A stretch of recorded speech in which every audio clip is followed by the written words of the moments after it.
नाज़रीन अस्सलामु अलैकुम।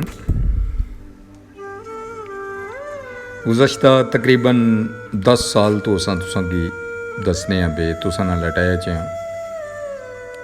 कलर सईदा तो दान गली रोड जिसने विच ज़्यादातर फ़ायदा डडियाल चकसवारी और आज़ाद कश्मीर ने दोस्तों अहबाब फ़ायदा उठाने पे, क्योंकि ज़्यादातर इन्हसार इस्लामाबाद रावलपिंडी पर होना है पिया। तहसील कलर सईदा या बेवल ने लोग हैं, गिरदो नवा दबेरन सकोट इस इलाके ने लोग इस रोड तो काफ़ी फ़ायदा उठाने, तो जिहड़ा फ़ायदा उठाने वो तुसां ने सामने है।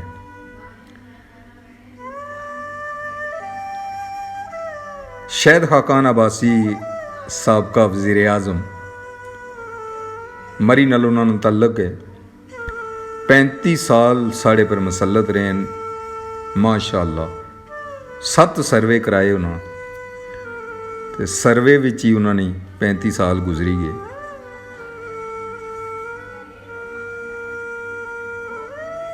उसने तो बाद हुकूमतां बदलियां जी। MPA राजा सगीर साहब आए, उन्हें दान गली तो कलर सईदा तक बोर्ड एक लाई छुड़िया जी 6 करोड़ ना, पता नहीं वो भी कुधर गया जी।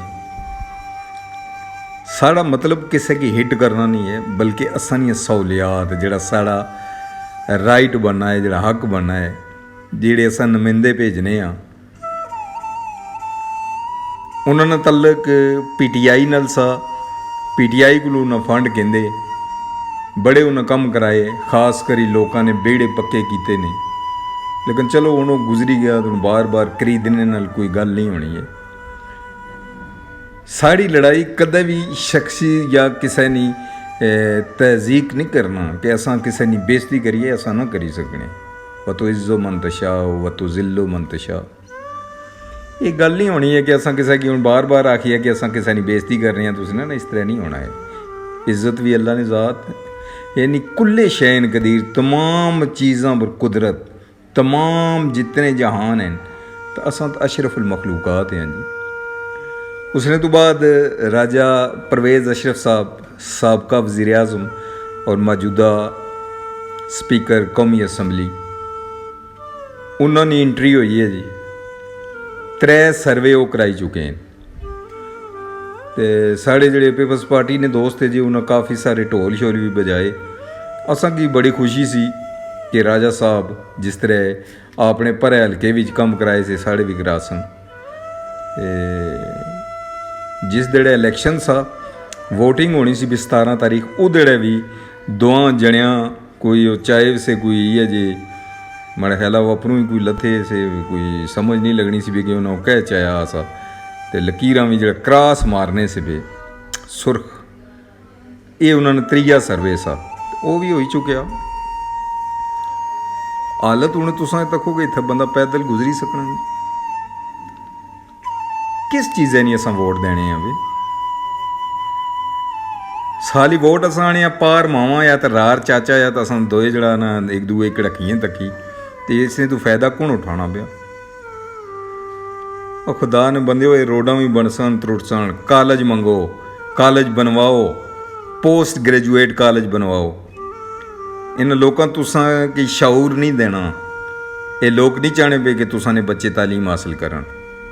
खुदा रा हुण भी वक्त ने तालीम तो इलावा कुछ भी ना मंगो। जिले तालीम तुसां ने बच्चों को सी, वो अपनी जेड़े फाइट है अपने हक वास्ते लड़ाई है जी, वो लड़सन। शख्सियात ने पिछे ना जाओ। मैं खुद तुसा की आना कि मैं किसी भी बंदे ने खिलाफ ना, मैं अज दिहाड़ी जी किसी बंदे ने खिलाफ ना होया। हाँ उसने किरदार ने मैं सख्त खिलाफ हाँ, और इंशाअल्लाह मरने दम तक मैं रह सा। एक बंदा जिले तुसा चुनने हो ना, इतनी मखलूकात जो लखां ने विचों एक बंदा चुनने हो, तो अगर वो भी बंदा तुसा इ'यै जेहा चुनने हो कि तुसा की भी रगड़े कटना है पिया, तो मैं फिर इस बारे में मैं कुछ भी ना आखी सकना तुसा की भी, इसलिए मैं भी शामिल हूँ। लेकिन माड़ी आवाज़ इंशाअल्लाह या असानी आवाज़ जिहड़ी है इंशाअल्लाह इस तरह दुआ करने हैं कि अल्लाह ताला सेहत रखे तो मरने दम तक असां इलाके की बेहतरी तो इलावा किसी को कोई मेद असां ना लाई तो बैठे ना पहलू ना होंद ना बाद जड़ा रिज़्क अल्लाह देना पिया सोहना देना पिया तो अल्लाह ताला के दुआ ये करने कि अल्लाह ताला सिर्फ अपने दर ना सवाली रखे किसी ने दर ना सवाली ना बनाए अती अल्लाह व अती रसूल असा चाहने कि इसने तो असां बाहर ना जाइए असां इतनी इज्जत देने असां पग सिरै पर रखने तो अगला जना ढोल मारी साढ़े सामने ढोल मारना है पिया कि मैं जी पग तुसां रखी मैं तुसां ने पैरों में रोड़ना पिया कुने हो तुसां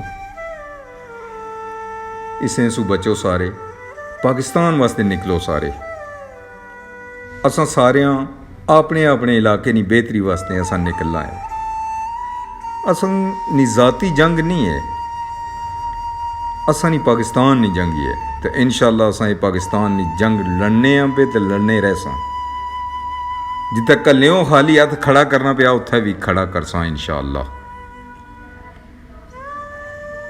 पाकिस्तान की मजबूत असां पाकिस्तानियां करना है इत्थे मैं ओवरसीज़ पाकिस्तानियां वास्ते भी माड़े कोल अल्फाज नहीं है उन्होंने वास्ते कि जेड़ा उन्होंने किरदार है और जेड़ा अगू भी ना उसी और जेड़ा वो किरदार अदा करने पे उन्होंने असां करोड़ों सलाम करने हैं बेबी कि अगर उन्होंने को ये जे सिलसिले उत्थे भी हैं कि उन्होंने कोई मसाइल नहीं हैं कोई उन्होंने तकलीफ़ नहीं है तो तकलीफ़ सिर्फ उन्होंने पाकिस्तान नहीं है कि पाकिस्तान किसी तरीके नाल आज़ाद भी हो गए खुद मुख्तार भी हो गए तो उसने तो बाद तरक्की याफ्ता भी हो गए तो सलाम है उन्होंने ओवरसीज़ सारिया पाकिस्तानियों सारे भैन भरा बच्चे जितने वो सारे सलाम है तो अल्लाह ताला यही जज़ा होनी है ये जड़ा एक सिलसिला होना है कि भाई कम ऐसा करो फलाई कम करो समाजी कम करो जिसना फ़ायदा सारे ही वे अल्लाह ताला तुम सारे सलामत रखे बड़ी मेहरबानी जी।